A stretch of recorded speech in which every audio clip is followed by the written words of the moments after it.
샬롬 유 선생의 구속사 천국열차 유도순 목사님의 신구약 성경 파노라마를 낭독하는 시간입니다. 지금은 누가복음 파노라마 20장입니다. 건축자들의 버린 돌. 20장 첫 절에는 대제사장들과 서기관들과 장로들이 등장합니다. 기억하고 있습니까? 주님은 제자들에게 너희는 나를 누구라 하느냐고 물으신 후에 말씀하셨습니다. 인자가 많은 고난을 받고 장로들과 대제사장들과 서기관들에게 버림바 되어 죽임을 당하고 제3일에 살아나야 하리라. 9장 22절. 그 말씀을 하신 후에 예루살렘을 향하여 올라가기로 굳게 결심하시고 9장 51절 올라오셨습니다. 그리고 드디어 그들을 예루살렘에서 만나신 것입니다. 그렇다면 다음은 무엇이 올 것 같습니까? 주님을 죽이려는 음모가 따르게 되는 것입니다. 20장의 중요한 내용은 대제사장 서기관 장로들과 논쟁한 것입니다. 이는 단순한 논쟁이 아니라 책을 잡아 20절 주님을 죽이려는 간계였던 것입니다. 23절 마가복음을 통해서 요일을 추정해보면 주님께서 예루살렘에 입성하신 날이 주일이고 종려주일, 성전을 정화하신 것이 월요일이요. 마가복음 11장 12절 대제사장 서기관 장로들과 논쟁한 것이 화요일이며 마가복음 11장 19절 27절 잡히신 일이 목요일이고 십자가에 달리신 일이 금요일임을 알 수 있습니다. 이로 보건대 본장의 논쟁은 죽으시기 불과 3일 전에 있었던 일입니다. 그러므로 20장에서 가장 핵심적인 말씀은 건축자들이 버린 돌이 모퉁이의 머릿돌이 되었느니라는 말씀입니다. 17절 이는 수일 내에 주님에게 일어날 일, 즉 버림을 당하실 것과 다시 살아나실 것을 단적으로 말해주는 예언인 것입니다. 그러므로 본장의 주제는 건축자들이 버린 돌이 될 수 있습니다. 이를 네 단원으로 나누어 상고하고자 합니다. 첫째 단원 1절에서 8절 무슨 권세로 이런 일을 하느냐. 둘째 단원 9절에서 19절 악한 농부의 비유. 셋째 단원 20절에서 40절 정치적 종교적 관계. 넷째 단원 41절에서 47절 어찌 그리스도를 다윗의 자손이라 하느냐. 첫째 단원 1절에서 8절 무슨 권세로 이런 일을 하느냐. 하루는 예수께서 성전에서 백성을 가르치시며 복음을 전하실세 대제사장들과 서기관들이 장로들과 함께 가까이 와서 말하여 가로되 당신이 무슨 권세로 이런 일을 하는지 이 권세를 준 이가 누구인지 우리에게 말하라. 1절에서 2절 첫 번째 논쟁은 예수님의 권위에 관한 것입니다. 19장 끝부분을 보면 백성의 두목들이 대제사장 서기관 장로 저를 죽이려고 꾀하되 백성이 다 그에게 귀를 기울여 들으므로 어찌할 방침을 찾지 못하였더라는 47절에서 48절 말씀을 보게 됩니다. 그래서 예수님의 권위 문제를 들고 나온 것입니다. 성전에서 장사하는 자들을 내어쫓는 일, 백성을 가르치시는 일 등이 무슨 권세로 하느냐고 묻고 있는 것입니다. 다시 말하면 사내들인 공회나 대제사장이 이런 권세를 너에게 준 일이 있느냐고 따지고 있는 것입니다. 이렇게 함으로써 예수님의 권위를 실추시켜 보려고 했던 것입니다. 사도행전을 보면 공회에서 사도들을 위협하면서 도무지 예수의 이름으로 말하지도 말고 가르치지도 말라고 사도행전 4장 18절 엄명하는 것을 보게 됩니다. 물론 주님은 저들로부터 가르치라는 권세를 부여받으신 바가 없습니다. 저들의 관계를 간파하신 주님은 직답을 피하고 요한의 세례가 하늘로서냐 사람에게로서냐고 물으십니다. 4절 이는 절묘한 반문이었던 것입니다. 왜냐하면 이에 대한 답변이 그들의 질문에 대한 대답이 되기 때문입니다. 만일 하늘로서라 하면 예수님의 권세가 하늘로서임을 인정하게 되는 결과를 가져옵니다. 왜냐하면 요한이 자신은 주의 앞에 앞서가서 그 길을 예비하라고 1장 76절 보냄을 받은 자임을 증거했기 때문입니다. 그래서 그들은 만일 사람에게로서라 하면 백성이 요한을 선지자로 인정하니 저희가 다 우리를 돌로 칠 것이라 하고 5절에서 6절 어디로서인지 알지 못하노라 하고 대답을 회피했던 것입니다. 주님은 나도 무슨 권세로 이런 일을 하는지 너에게 이르지 아니하리라 하십니다. 8절 주님은 대답을 회피하신 것이 아닙니다. 우회적으로 답변을 하신 셈입니다. 우리는 주님의 권세가 무슨 권세인지 뒤에 가서 분명히 말씀하심을 보게 될 것입니다. 저들은 예수님의 권위를 실추시키려다가 도리어 백성들 앞에서 망신을 당하고 자신들의 권위만 실추되는 결과를 가져오고 말았습니다. 주님은 악한 농부의 비유를 들어서 저들을 책망하십니다. 둘째 단원 9절에서 19절 악한 농부의 비유. 이 비유로 백성들에게 말씀하시되 한 사람이 포도원을 만들어 농부들에게 새로 주고 타국에 가서 오래 있다가 때가 이름에 포도원 소출 얼마를 바치게 하려고 한 종을 농부들에게 보내니 농부들이 종을 심히 때리고 거저 보내었거늘. 9절에서 10절. 이 비유는 의미심장한 비유입니다. 구약 시대가 하나님 앞에 어떠했는가를 명료하게 보여주고 있습니다. 포도원은 하나님의 선민 이스라엘 족속이요. 이사야 5장 7절. 농부는 그들을 위임받은 지도자들이요. 보냄을 받은 종은 핍박을 받으며 죽임을 당한 선지자들을 의미합니다. 다시 다른 종을 보내니 그도 심히 때리고 능욕하고 거저 보내었거늘. 다시 세 번째 종을 보내니 이도 상하게 하고 내어 쫓은지라 합니다. 11절에서 12절. 실제로 그들 조상은 그렇게 했던 것입니다. 하나님은 말씀하십니다. 이는 내가 내 종 선지자들을 그들에게 보내되 부지런히 보내었으나 그들이 나 여호와의 말을 듣지 아니하며 듣지 아니함이니라. 여호와의 말이니라. 예레미야 29장 19절. 포도원 주인이 가로되 어찌할꼬 내 사랑하는 아들을 보내리니 저희가 혹 그는 공경하리라 하였더니. 13절. 이렇게 해서 맨 마지막으로 보냄을 받은 사랑하는 아들은 주님 자신을 가리킵니다. 성경은 말씀합니다. 이 모든 날 마지막에 아들로 우리에게 말씀하셨으니. 히브리서 1장 2절. 주님은 농부들이 서로 보고 서로 의논하여 가로되 이는 상족자니 죽이고 유업을 우리의 것으로 만들자 하고 포도원 밖에 내어 쫓아 죽였느니라. 그런즉 포도원 주인이 이 사람들을 어떻게 하겠느냐 하고 물으십니다. 14절에서 15절. 그리고 와서 그 농부들을 진멸하고 포도원을 다른 사람들에게 주리라 하십니다. 16절. 진멸받아 마땅한 농부는 제사장, 서기관, 장로들이요 다른 사람이란 이방인들로서 축복이 옮겨지게 될 것을 의미합니다. 주님은 비유를 말씀하신 후에 기록된 성경을 들어서 이를 입증하십니다. 기록된 바 건축자들의 버린 돌이 모퉁이의 머릿돌이 되었느니라 함이 어찌미뇨. 17절. 이는 시편 118편 22절의 인용인데 엄밀한 의미에서는 모퉁이 돌과 머릿돌이라는 두 가지 의미가 있습니다. 모퉁이 돌과 머릿돌. 모퉁이 돌이란 그리스도 예수께서 친히 모퉁이 돌이 되셨느니라 하신 에베소서 2장 20절. 교회의 기초석이 되실 것을 의미하고, 머릿돌이란 그가 머릿돌을 내어놓을 때 무리가 외치기를 은총이 그에게 있을지어다 하리라 하신 스가랴 4장 7절. 건물이 완성되었을 때 마지막으로 올려놓는 돌로서 주님의 재림을 뜻합니다. 하나님께서는 이스라엘을 하나님의 나라를 건설하시는데 쓰기 위하여 건축자로 세우신 것입니다. 그런데 그 건축자들이 모퉁이의 머릿돌을 몰라보고 버렸다는 것입니다. 또 주님은 이사야 8장 15절을 인용하셔서 무릇 이 돌 위에 떨어지는 자는 깨어지겠고 이 돌이 사람 위에 떨어지면 저를 가루로 만들어 흩으리라고 하십니다.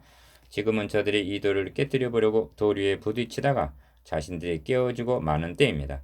주님께서 재림하시는 날은 이 돌이 사람 위에 떨어지는 날, 즉 심판날인 것입니다. 다니엘서에서 이에 대한 빛을 받을 수가 있는데 왕이 사람의 손으로 아니하고 산에서 뜨인 돌이 철과 녹과 진흙과 은과 금을 부서뜨린 것을 보신 것은 크신 하나님이 장래일을 왕께 알게 하신 것이라고 말씀합니다. 다니엘 2장 45절. 이는 당신이 무슨 권세로 이런 일을 하는지 이 권세를 준 이가 누구인지 우리에게 말하라고 신문한 저들에게 하신 답변인 셈입니다. 그러므로 서기관들과 대제사장들이 예수의 이 비유는 자기들을 가리켜 말씀하신 줄 알고 즉시 잡고자 하되 백성을 두려워하더라 합니다. 19절. 셋째 단원 20절에서 40절. 정치적, 종교적 관계. 이에 저희가 엿보다가 예수를 총독의 치리와 권세 아래 붙이려 하여 정탐들을 보내어 그들로 스스로 의인인 체하며 예수의 말을 책 잡게 하니. 20절. 책을 잡고자 궁리해낸 질문이 우리가 가이사에게 세를 바치는 것이 가하니까 불가하니까 하는 것이었습니다. 22절. 이 점은 당시로서는 가장 민감한 문제였습니다. 심지어 반란의 원인이 되기도 했던 문제입니다. 이 문제를 들고 나왔다는 것은 예수를 총독의 치리와 권세 아래 붙이려는 정치적인 음모에서였습니다. 저들은 총독에게 우리가 이 사람을 보매 우리 백성을 미혹하고 가이사에게 세 바치는 것을 금하며 자칭 왕 그리스도라 하더이다 하고 고소했던 것입니다. 23장 2절. 세를 바치는 것이 가하다 하면 백성들로부터 외면을 당하게 될 것이요 불가하다 하면 반역자로 총독에게 고발을 당하게 될 것입니다. 이를 아시는 주님은 가이사의 것은 가이사에게, 하나님의 것은 하나님께 바치라는 25절 명답을 하시므로 저희가 백성 앞에서 그의 말을 능히 책잡지 못하고 그의 대답을 기이 여겨 잠잠하도록 만드셨던 것입니다. 26절 종교적인 관계. 부활이 없다 주장하는 사두개인 중 어떤 이들이 와서 물어 가로되 일곱이 다 저를 아내로 취하였으니 부활 때 그 중에 네 아내가 되리이까. 27절에서 32절 바리새파의 정치적인 계략이 실패로 돌아가자 사두개파에서 종교적인 문제를 들고 나왔습니다. 이들이 부활을 부정하는 근거로 제기한 것은 하나님께서 모세를 통하여 주신 계대 결혼 문제입니다. 형제가 동거하는데 그중 하나가 죽고 아들이 없거든 그 남편의 형제가 그에게로 들어가서 그를 취하여 아내를 삼아 대를 잇게 하라는 말씀입니다. 신명기 25장 5절. 이를 통해서도 아브라함의 자손의 대가 끊어짐이 없이 이어지게 하시다가 그 손으로 그리스도를 주시려는 하나님의 의지를 대하게 됩니다. 그런데 저들의 주장인즉 이런 식으로 하다가 형제 일곱이 다 저를 아내로 취하였으니 부활 때 그 중에 네 아내가 되리이까 하는 33절 궤변을 늘어놓았던 것입니다. 주님을 죽이려는 이 시점에서 부활이 없다는 문제를 들고 나온 데는 어떤 저희가 깔려 있는 것일까요? 이는 단순한 교리 논쟁으로 보아서는 부족합니다. 주님께서 여러 번 강조하신 죽었다가 3일 만에 다시 살아나야 하리라는 말씀에 대한 도전으로 보아야만 합니다.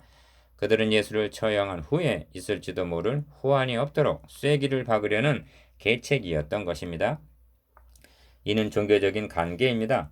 주님을 처형한 후에 빌라도에게 저 유혹하던 자가 살았을 때 말하되 내가 사흘에 다시 살아나리라 한 것을 우리가 기억하노니 그러므로 분부하여 그 무덤을 사흘까지 굳게 지키라 하소서 하고 마태복음 27장 63절에서 64절 청원한 것이 이를 뒷받침해 줍니다.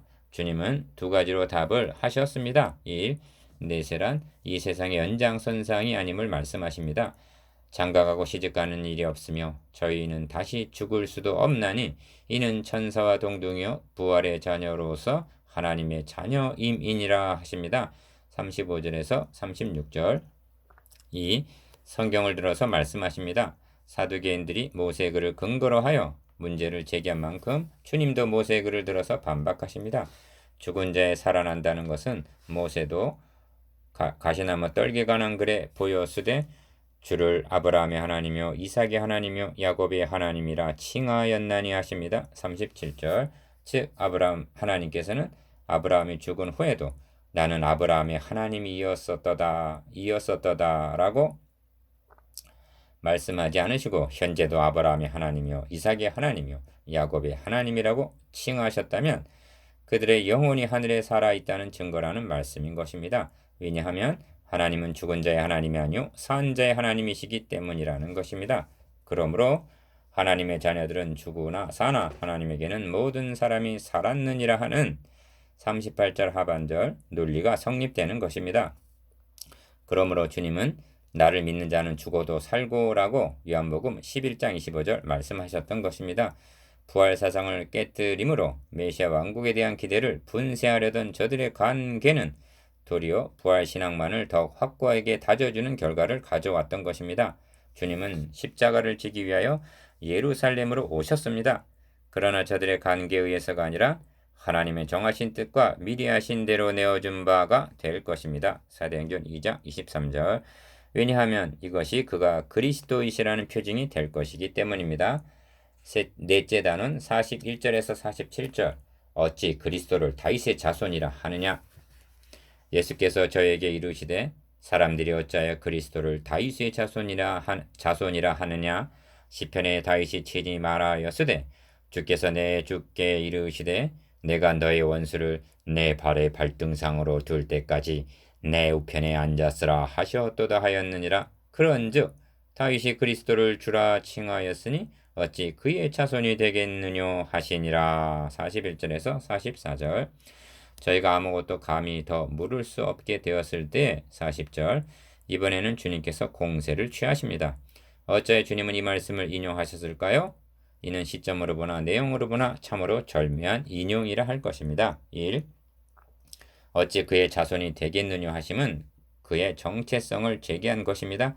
성경 분명 메시아가 이새 줄기에서 한 싹이 나며 그 뿌리에서 한 가지가 나서 결실할 것이요 하고 이사야 11장 1절 다윗의 자손으로 오실 것을 말씀하고 있습니다. 이 약속이 성취되어 우리를 위하여 구원의 뿔을 그 종 다윗의 집에 일으키셨다고 말씀합니다. 1장 69절 그러므로 여리고의 수경도 다윗의 자손 예수여 하고 불렀던 것입니다. 18장 38절 그렇다면 다윗은 어찌하여 주라 칭하였을까요? 이 그리스도는 다윗의 자손 그 이상임을 깨닫기를 원하십니다. 성경도 이는 한 아기가 우리에게 낳고 한 아들을 우리에게 주신 바 되었는데 그 어깨에는 정사를 메었고 그 이름은 기묘자라 모사라 전능하신 하나님이라 영존하시는 아버지라 평강의 왕이라 할 것임이니라고 이사야 9장 6절 그의 정체에 대해서 말씀하고 있습니다. 3.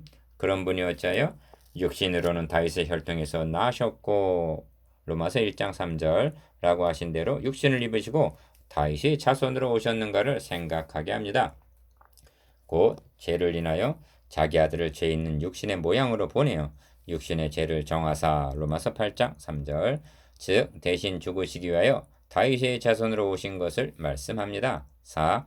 내 우편에 앉았으라 하심은 그리스도가 고난 후에 부활 승천하셔서 영광을 얻으시게 될 것을 말씀함입니다. 5. 원수를 발등상으로 둘 때까지라는 말씀은 심판주로 재림하실 것을 의미합니다. 주님께서 인용하신 주께서 내 주께 이르시되 내가 너의 원수로 너의 발등상에 둘 때까지 내 우편에 앉았으라 하셨도다는 라는 말씀 속에는 이러한 깊은 뜻이 함의되어 있는 것입니다. 이는 시의적절한 말씀이었던 것입니다.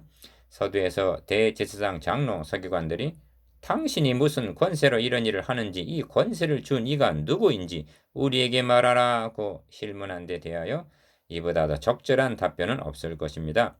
결국 건축자들의 버린 돌이 모퉁이의 머릿돌이 된 것입니다. 저들을 논박하신 후에 제자들에게 서기관들을 삼가라 46절 하반절 다시 말씀드리면 너희는 서기관들처럼 되지 말라고 경계하십니다. 열거하신 6가지 즉 긴 옷을 입고 다니는 외식, 시장에서 문안받기를 좋아하는 것, 상자와 상석을 좋아하는 것, 물질을 탐하는 것, 보이기 위하여 길게 기도하는 것 등은 시대를 초월하여 모든 지도 계급에 있는 자들에게 경계하시는 말씀이기도 합니다.